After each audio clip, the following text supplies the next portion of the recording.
একটা ভাই এমনভাবে বলছিল আসলে মেয়েরা ছেলেদের থেকে একটু বেশিই ভালোবাসে। ভাইয়াটি এমনভাবে বলে, আমার শরীরে বিন্দু পরিমাণ রক্ত চলাচল করা অবধি তোমাকে ছেড়ে কোথাও যাব না। সম্পর্ক শুরু হওয়ার সময় বলেছিলাম আমি সাইরুল, কলেজ পড়ুয়া ছাত্র ছিলাম। 2018 সাল। তখন আমার জুনিয়র একটা মেয়ে ছিল, ভাই অসম্ভব সুন্দরী। কলেজে এমন কোনো ছেলে নাই যে ওর প্রতি ক্রাশ খায়নি।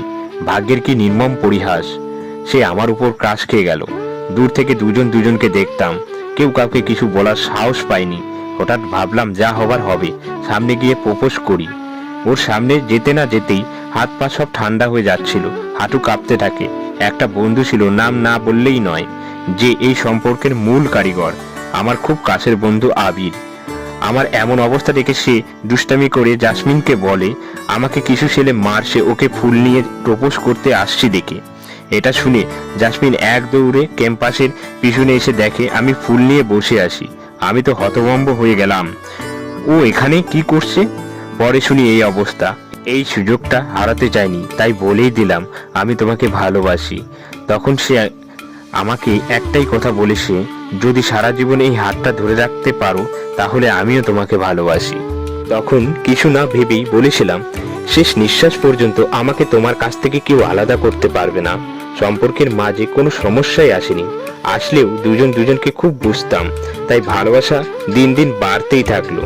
আমাদের থেকে ওরা অনেক বড় লোক ছিল, ওদের ফ্যামিলি হয়তো কখনোই চাইবে না ও খারাপ থাকুক, তাই ভালো ছেলে দেখে বিয়ের দিন তারিখ সব ঠিক করে ফেলে।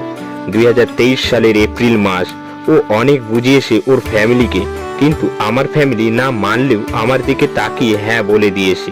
তবে ওর ফ্যামিলি রাজি ছিল না।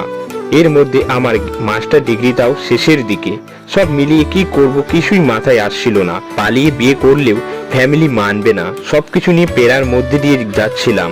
এক সপ্তাহ পর তার বিয়ে। রাতে ঘুম নেই, গলা দিয়ে খাবার নাম ছিল না, বেঁচে থাকার ইচ্ছাটাও হারিয়ে ফেলছিলাম। বিয়ের 3 দিন আগে সে আমার সাথে দেখা করতে আসে। আসার সময় একটাই কথাই মাথায় আসছিল, এই বুঝি শেষ দেখা। 5টা বছর যাকে নিয়ে স্বপ্ন দেখলাম সে বুঝি সারা জীবনের জন্য হারিয়ে গেল। কি করব? বলতে বলতে সেও চলে আসলো। আর আসতে না আসতেই বলা শুরু করলো, হাতে একদমই সময় নেই, যা করবে তাড়াতাড়ি করো। আমি ওর চোখের দিকে তাকিয়ে বলি, কি করব? ও আমাকে বলে, তুমি তো কিছুই করতে পারবে না, যা করার আমি করতেছি। মানিব্যাগ থেকে 50,000 টাকা বের করে বলি, আমার জমানো টাকা সব তোমার হাতে তুলে দিলাম, এবার এখন তো কিছু করো, গাধার মতো দাঁড়িয়ে থেকো না। আমি তো অবাক। জাসমিন আমাকে বলছে পালানো ছাড়া কোনো পথই নেই, পালাও। আমি চোখটা মুছে কলকাতায় চলে আসি। 1 মাস থাকার পর আমরা এখানে বিয়ে করে নিই। আমার ফ্যামিলিকে পুরো ব্যাপারটা জানানোর পরে আমার ফ্যামিলি মেনে নিলেও ওর ফ্যামিলি মেনে নিবে না, ওর ব্যাপারে কিচ্ছুই জানে না।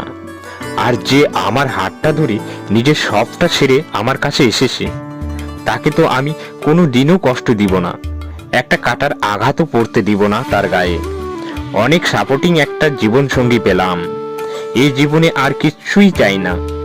সে পাশে থাকলে তার দিকে তাকিয়ে বাকি জীবন কাটিয়ে দিতে চাই। আমি আমার যোগ্যতা দিয়ে তার ফ্যামিলির সামনে গিয়ে দাঁড়াবো। একটা নারী পারে ভালোবাসা, বিশ্বাস, ভরসা দিয়ে একটা পুরুষকে তার যোগ্য করে তুলতে। ভালোবাসা যদি হয় দুজনের ইচ্ছায়, তাহলে তো কাউকে আলাদা করতে পারে না।